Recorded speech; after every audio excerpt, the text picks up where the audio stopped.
قل هل يستوي الذين يعلمون والذين لا يعلمون؟ السلام علیکم ورحمۃ اللہ وبرکاتہ۔ الحمد للہ رب العالمین والصلاة والسلام علی اشرف الانبیاء والمرسلین نبینا محمد وعلی آلہ وصحبہ اجمعین ومن تبعهم بإحسان إلى یوم الدین، اما بعد۔ آج فقہ کا 11واں سبق ہے، جس کا موضوع ہے نماز کے شروط۔ اب تک ہم نے پچھلے کچھ لیسنز کے اندر طہارت کے احکام کو پڑھا ہے، وضو، تیمم، موضوع پر مسح اور غسل کا طریقہ۔ لیکن شروع کے لیسن میں جب ہم نے ارکان اسلام کو اختصار کے طور پر ذکر کیا تھا کہ اسلام کے 5 ارکان یہ ہیں: کلمہ شہادتین کا اقرار، نماز پڑھنا، زکوٰۃ ادا کرنا، روزے رکھنا اور حج کرنا، تو نماز کا ذکر جب وہاں ہوا تھا اجمالی طور پر، تو کچھ شرطیں بھی نماز کی ذکر کی گئی تھیں۔ لیکن آج کا جو درس ہے مکمل طور سے نماز کے شرائط کے تعلق سے ہے۔ اس وقت اشارتاً بتلایا گیا تھا کہ انشاءاللہ نماز کے احکام تفصیل سے آگے آئے گا۔ تو آج کا جو درس ہے وہ ہے نماز کے شروط کے تعلق سے، اور اگلا درس جو ہوگا انشاءاللہ نماز کی صفت اور کیفیت کے بارے میں، اور ان چیزوں کے بارے میں جس سے نمازیں ٹوٹ جاتی ہیں، یا نماز کے دوران جن چیزوں کو کرنا مکروہ ہے، ناپسند ہے۔ تو آج کا مکمل درس جو ہوگا وہ نماز کے شروط کے تعلق سے ہوگا۔ پچھلے درس میں بھی، یعنی پچھلے اسباق میں بتلایا گیا تھا کسی ایک سبق میں کہ شرط کسے کہتے ہیں، اور ذکر کیا گیا تھا کہ شرط کے لغوی معنی علامت کے ہیں، نشان کے ہیں۔ اللہ تعالیٰ قرآن مجید کے اندر ذکر کرتا ہے کہ فَهَلْ يَنظُرُونَ إِلَّا السَّاعَةَ أَن تَأْتِيَهُمْ بَغْتَةً فَقَدْ جَاءَ أَشْرَاطُهَا۔ سورہ محمد کی 18 نمبر آیت ہے۔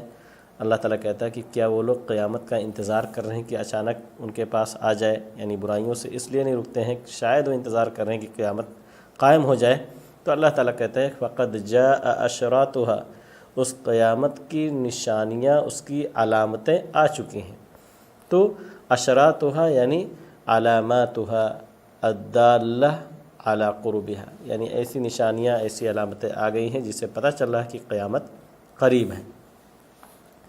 اور اصطلاح میں شرط کہتے ہیں کہ هو الذی یلزم من عدمه العدم ولا یلزم من وجوده الوجود، کہ جس کے نہ ہونے کی وجہ سے عدم لازم آئے، یعنی اگر یہ چیز نہ ہو تو مشروط بھی نہیں ہوگی۔ یعنی جیسے وضو شرط ہے نماز کے لیے، تو وضو نہیں ہے تو نماز بھی نہیں ہے۔ تو الذی یلزم من عدمه العدم ولا یلزم من وجوده الوجود، لیکن اس کے وجود کی وجہ سے وجود لازم نہ آئے۔ تو نماز کا تو تصور نہیں ہے بغیر وضو کے، لیکن ایسا نہیں ہے کہ آدمی وضو کرے تو نماز پڑھے ہی پڑھے۔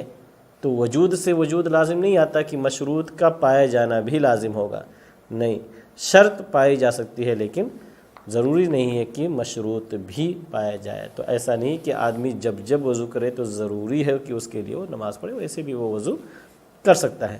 ایسے ہی شرمگاہ کی پردہ پوشی ہے، شرمگاہ کا ستر جو ہے، شرمگاہ کو ڈھکنا، یہ نماز کے لیے شرط ہے، لیکن ضروری نہیں ہے کہ آدمی جب اپنے شرمگاہ کو ڈھکے، جب کپڑے پہنے ہوئے تو ہمیشہ وہ نماز ہی پڑھے، ایسا نہیں ہے۔ تو یہ شرط کی تعریف ہے کہ هو الذی یلزم من عدمه العدم ولا یلزم من وجوده الوجود، کہ شرط کے نہ پائے جانے کی وجہ سے مشروط بھی نہ پایا جائے، لیکن شرط کے وجود پائے جانے کے وقت لازم نہیں ہے کہ مشروط بھی موجود ہو۔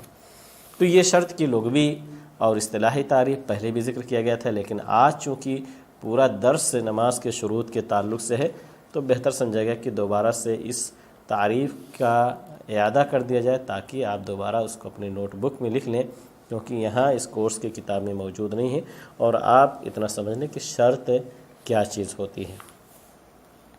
شرط کیا ہے؟ نماز ادا کرنے کے لیے کن چیزوں کا پایا جانا شرط ہے؟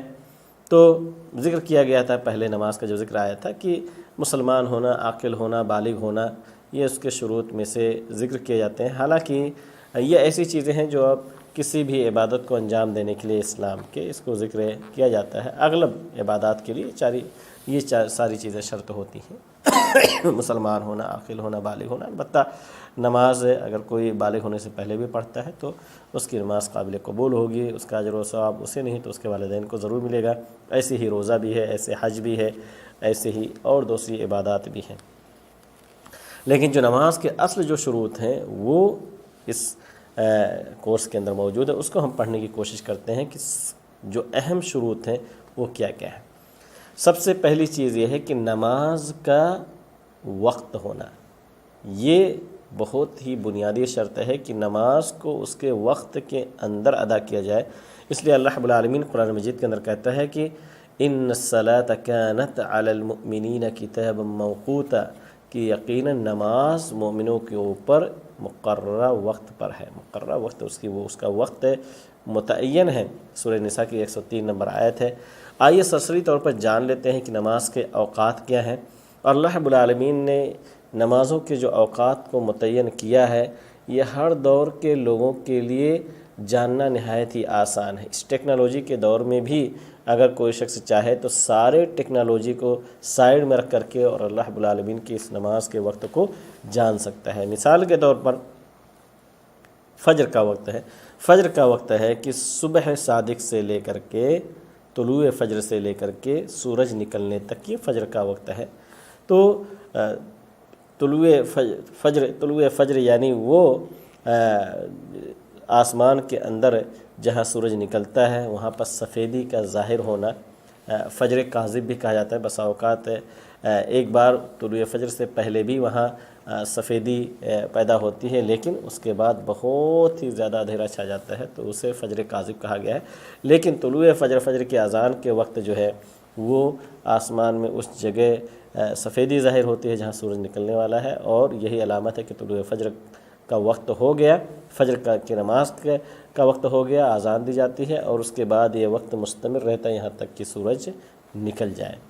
ظہر کا وقت تو اس سے بھی زیادہ ایزی ہے کہ زوال جیسے ہی شروع ہوتا ہے، سورج جیسے ہی سر سے کھسکتا ہے تو اس کا وقت شروع ہو جاتا ہے، یہاں تک کہ ہر چیز کا سایہ اس کے برابر ہو جائے، ہم مثل ہو جائے۔ جیسے ہی سایہ ہم مثل سے زیادہ ہوگا عصر کا وقت شروع ہو جائے گا۔ یہی صحیح اور راجح قول ہے۔ حالانکہ فقہ حنفی کے اندر 2 مثل قرار دیا گیا ہے کہ عصر کا وقت اس وقت شروع ہوتا ہے جب ہر چیز کا سایہ ڈبل ہو جائے، جو کہ صحیح نہیں ہے، حدیث کی روشنی میں غلط ہے۔ ہر چیز کا سایہ جب اس کے برابر جب تک رہے تو ظہر کا وقت ہے، جیسے اس سے زیادہ ہوتا ہے تو عصر کا وقت شروع ہو جاتا ہے، اور وہ وقت اس کا سورج ڈوبنے تک رہتا ہے۔ البتہ افضل وقت سورج کے اندر سرخی پیدا ہونے تک ہے عصر کا، اور مغرب کا وقت سب سے شارٹ، سب سے مختصر ہوتا ہے۔ سورج جیسے ہی ڈوبتا ہے تو مغرب کا وقت شروع ہو جاتا ہے، اور یہاں تک کہ شفق غائب ہو جائے، یعنی آسمان میں جہاں سورج ڈوبا ہوا ہے وہاں کی سرخی جب ختم ہو جائے تو مغرب کا وقت ختم ہو جاتا ہے، اور عشاء کا وقت وہیں سے شروع ہو جاتا ہے، اور عشاء کا وقت باقی رہتا ہے۔ ویسے تو نصف اللیل تک افضل وقت ہے، آدھی رات تک، لیکن طلوع فجر سے پہلے بھی عشاء کی نماز اگر کوئی نہیں پڑھ سکا ہے تو پڑھ سکتا ہے، اور وقت ہی ہوگا، البتہ وہ افضل وقت نہیں ہوگا۔ تو یہ نماز کا وقت ہے۔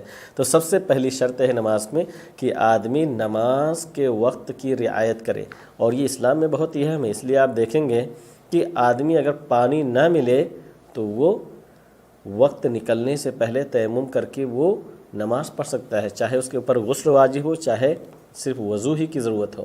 تو اس حد تک رعایت ہے۔ اسلام یہ نہیں کہتا کہ آپ وقت نکل جائے تو نو پرابلم، کوئی مشکل نہیں، آپ پانی ڈھونڈو چاہے وقت ختم ہی ہو جائے اس نماز کا، نہیں۔ اسلام کہتا ہے کہ آپ وقت ختم ہونے سے پہلے تیمم کر کے نماز پڑھ لو۔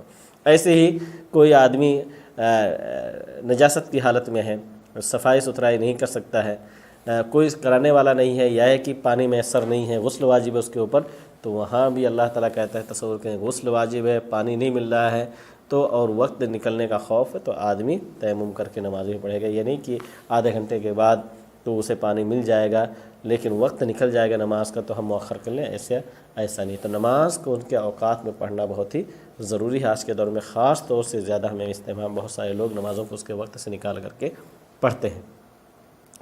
اس کے بعد دوسری شرط یہ ہے نماز کے کہ طہارت کا ہونا حدث اصغر سے، یعنی جن چیزوں سے وضو ٹوٹ جاتا ہے، پیشاب، پیخانہ، ہوا خارج ہونا، اس طرح کی جتنی چیزیں ہیں، حدث اصغر سے بھی طہارت حاصل کرنا اور حدث اکبر سے بھی، یعنی ان چیزوں سے بھی جس سے غسل واجب ہو جاتا ہے تو اس سے بھی آدمی پاک صاف ہو. ایسی ہی نجاست چاہے آدمی کے کپڑے پہ ہو، آدمی کے بدن پہ ہو یا اس جگہ پر ہو جہاں نماز ادا کرنے کے لیے جا رہا ہے تو اس نجاست کو بھی ختم کرے.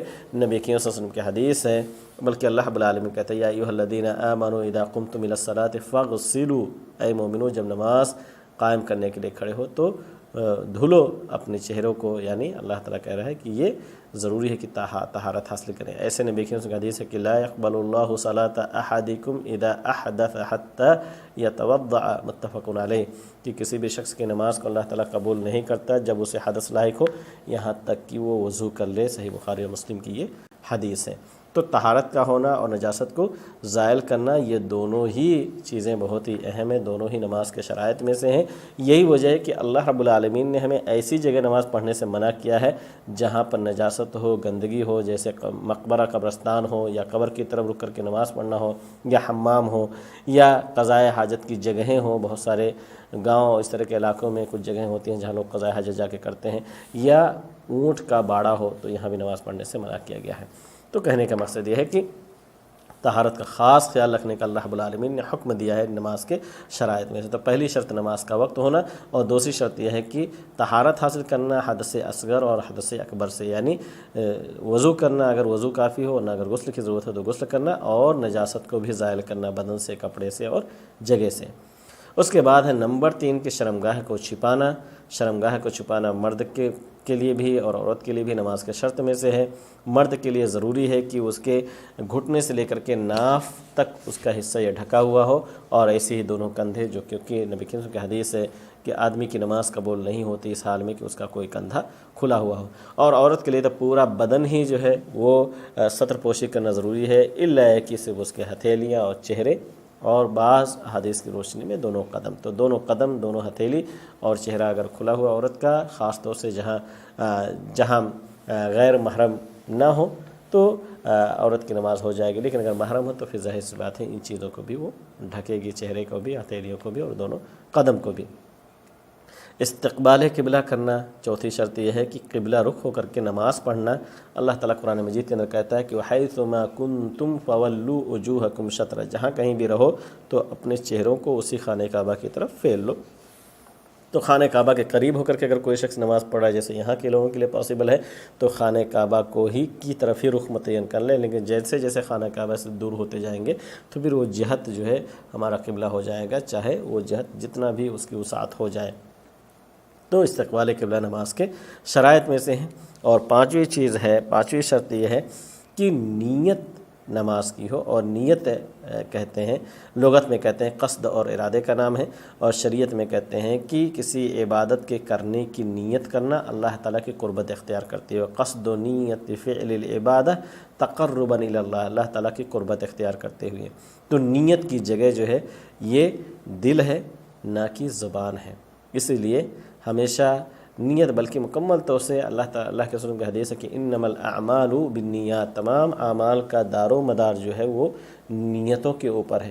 تو نیت جب ہم کہتے ہیں تو دل کے ارادے کا ہی نام ہے. البتہ ہمارے ملکوں کے اندر جو کچھ عبادتوں، چاہے روزے کی ہو یا نماز کی ہو، من گھڑت جو نیت کے الفاظ بنا لیے گئے ہیں، یہ بہت ہی قبیح قسم کی بدعت ہے. اس سے بچنے کی ضرورت ہے، کیونکہ نبی کریم صلی اللہ علیہ وسلم نے ہمیں یہ تعلیم نہیں دی ہے. لہذا جیسے کوئی شخص زبان سے کہتا ہے میں یہ کرنے کے لیے جا رہا ہوں اور سمجھتا ہے کہ یہ نیت ہے، تو یہ جہالت بھی ہے بہت بڑی. نیت کا محل جو ہے، اس کی جگہ جو ہے دل ہے، اور دل میں ہی ہم عزم کرتے ہیں کسی بھی عمل کو، کسی بھی عبادت کو کرنے کے لیے. جو زبان سے نکل جائے وہ تو محادثہ ہے، وہ گفتگو ہے، وہ نیت نہیں ہوتی ہے، اور زبان سے کہی ہوئی چیزوں کا اعتبار نہیں ہے، کیونکہ دل اللہ رب العالمین دلوں کو جانتا ہے۔ ان اللہ علیم بذات الصدور، سینے میں جو راز ہے اس کو اللہ رب العالمین جانتا ہے۔ تو عبادات ہو، کوئی بھی عمل ہو، انما الاعمال بالنیات، اور نیت کی جگہ وہ دل ہے نہ کہ زبان ہے۔ تو ہمیں ضرورت ہے کہ ہم نماز کے ان شروط کو بھی ذہن میں رکھیں، اس کو سیکھیں، اور اسی کی روشنی میں ہم اپنی نماز کو ادا کریں۔ اللہ تعالیٰ سے دعا کریں کہ اللہ تعالیٰ ہمیں اسی طریقے سے فقہی احکام کو سیکھنے کی، اس پر عمل کرنے کی، اور دوسروں کو اس کی طرف دعوت دینے کی توفیق عطا فرمائے۔ آمین وآخر دعوانا الحمد للہ رب العالمین۔ السلام علیکم ورحمۃ اللہ وبرکاتہ۔ قل هل يستوي الذين يعلمون والذين لا يعلمون